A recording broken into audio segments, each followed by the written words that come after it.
Shalom, saudara-saudara yang dikasihi Tuhan. Sebentar lagi kita akan memasuki masa Paskah. Setiap tahun orang Kristen memperingati Paskah. Datang ke gereja, mengikuti ibadah, bahkan ada yang sudah terbiasa sejak kecil. Tapi pertanyaannya adalah, kenapa Paskah harus diperingati? Apakah Paskah hanya tradisi gereja? Atau sebenarnya ada makna yang sangat dalam yang sering kita lupakan? Kalau kita kembali ke Alkitab, Paskah bukan dimulai dari Perjanjian Baru, tapi dari Perjanjian Lama. Di dalam kitab Keluaran pasal 12, bangsa Israel diperintahkan oleh Tuhan untuk menyembelih anak domba, dan darahnya dioleskan pada tiang pintu rumah mereka.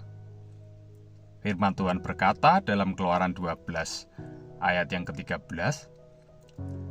firman Tuhan, darah itu menjadi tanda bagimu pada rumah-rumah tempat kamu tinggal. Apabila aku melihat darah itu, maka aku akan lewat daripada kamu. Kata lewat inilah yang menjadi dasar kata Paskah, dari kata Pesah, yang berarti melewati atau melindungi. Saat itu Tuhan melewati rumah-rumah yang ada darah anak domba, sehingga mereka tidak terkena hukuman. Peristiwa ini bukan hanya sejarah bangsa Israel, tetapi sebuah gambaran tentang keselamatan. Di Perjanjian Baru, kita melihat bahwa anak domba itu menunjuk kepada Yesus Kristus. Dalam Injil Yohanes pasal 1 ayat yang ke-29, Yohanes Pembaptis berkata, "Lihatlah anak domba Allah yang menghapus dosa dunia."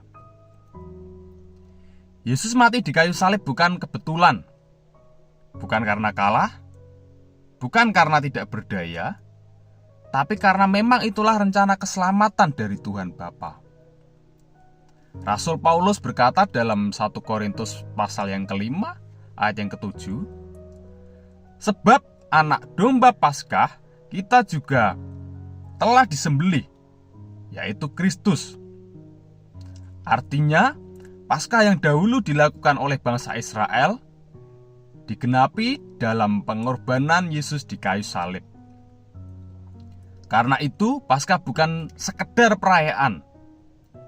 Paskah adalah pengingat bahwa kita telah diselamatkan oleh darah. Tanpa darah, tidak ada pengampunan. Tanpa salib, tidak ada keselamatan. Tanpa kebangkitan, tidak ada hidup yang baru. Tapi ada satu hal yang sering dilupakan. Banyak orang merayakan Paskah, tetapi tidak mengalami Paskah itu sendiri. Bangsa Israel tidak selamat karena mereka orang Israel. Mereka selamat karena mereka taat, karena ada darah di pintu mereka. Demikian juga hari ini. Kita tidak selamat karena kita orang Kristen, tapi karena kita percaya kepada Kristus dan kita hidup di dalam Dia, menjadi satu dengan Dia dalam kematiannya dan dalam kebangkitannya. Paskah seharusnya mengingatkan kita untuk bertobat, mengingatkan kita untuk kembali kepada Tuhan, dan mengingatkan kita bahwa hidup kita sudah ditebus dengan harga yang mahal. Rasul Petrus berkata dalam 1 Petrus 1 ayat yang ke-18 dan 19. Beginilah firman Tuhan, "Kamu telah ditebus bukan dengan barang yang fana, bukan dengan barang fana, tetapi dengan darah yang mahal, yaitu darah Kristus, yang sama seperti darah anak domba yang tak bernoda." Karena itu saudara-saudara, jangan biarkan Paskah hanya lewat setiap tahun tanpa ada perubahan di dalam hidup kita. Mari kita periksa hati kita. Apakah benar kita sungguh-sungguh hidup dalam pertobatan? Apakah kita sungguh-sungguh menghargai pengorbanan Yesus? Apakah kita sungguh hidup sebagai orang yang sudah ditebus? jawab itu di dalam hati Bapak, Ibu, Saudara, dan pendengar sekalian. Kiranya Paskah kali ini bukan hanya peringatan, perayaan, atau euforia semata, tetapi menjadi momen untuk kita kembali kepada Tuhan.